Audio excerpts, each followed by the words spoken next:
Hello, আসসালামু আলাইকুম guys, কেমন আছো তোমরা? অবশ্যই তোমরা ইউটিউবের থাম্বনেল দেখে অবশ্যই বুঝে গেছো আজকে কি নিয়ে ভিডিও হইতে যাইতেছে।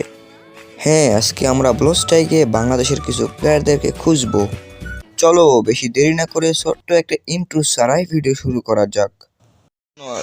আমি কি তোমাকে টিকটক তো আমি করি না ভাই। শুরুতে সে আমাকে বলে আমি টিকটকার কিনা, এটা কি কোনো কথা? তারপর আমি তাকে বলি আমি টিকটক করি না। হ্যালো হ্যালো হ্যালো, হ্যাঁ ভাই বলো বলো।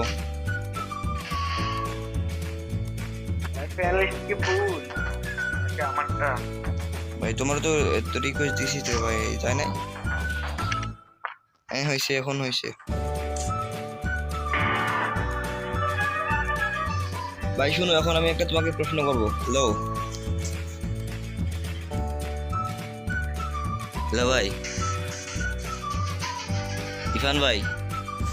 অনেক খোঁজাখুঁজি করার পরেও একটা বাংলাদেশি প্লেয়ার পাওয়ার পর কোনো কাজের কাজ, লাভের লাভ কিছুই হয়নি।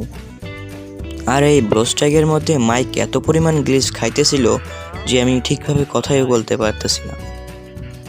ব্লুস্টাইক কোম্পানির কাছে একটাই অনুরোধ, যেন এই গ্লিচটা তাড়াতাড়ি ঠিক করা হোক। তার সঙ্গে অনেক কথা বলার চেষ্টা করি, কিন্তু নেটওয়ার্কের সমস্যা আর মাইক গ্লিচ থাকায় আমি গ্রুপ থেকে বাইর হয়ে যাই। সে আমাকে আবার ইনভাইট দেয়, আমি তার গ্রুপে তার যাই, কিন্তু কথা আর বলে না।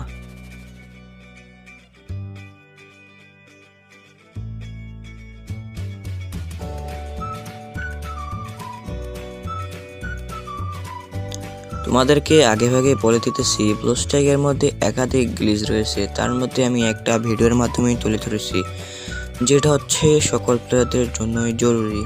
কারণ হচ্ছে এই মাইক গ্লিচ থাকার কারণে অনেক প্লেয়ারদের সঙ্গে আমরা কথা বলতে পারি না।